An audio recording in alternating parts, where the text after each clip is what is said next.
एक गर्मी का दिन था। सूरज आग की तरह तप रहा था। एक कौवा आसमान में उड़ रहा था, लेकिन उसे बहुत प्यास लगी थी। वो इधर उधर पानी ढूंढने लगा, पेड़ों पर, नालों में, तालाबों में, लेकिन कहीं भी पानी नहीं मिला। कौवा थककर एक पेड़ पर बैठ गया। तभी उसकी नजर नीचे पड़ी। नीचे एक पुराना घड़ा रखा था। कौवा जल्दी से नीचे उतरा और घड़े में झांक कर देखा। अरे, घड़े में पानी तो था, पर बहुत कम, इतना कम कि कौवा की चोंच वहां तक नहीं पहुंच सकती थी। कौवे ने सोचा, अब क्या करूं, पानी तो चाहिए ही।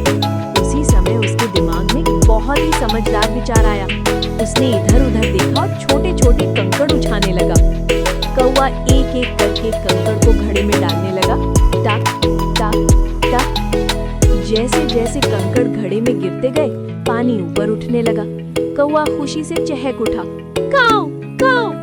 अब पानी उसके पास था। कौवे ने आराम से पानी पिया और उसकी प्यास बुझ गई। कौवा उड़ा और आसमान में खुशी से बोला, जहाँ चाह वहाँ राह।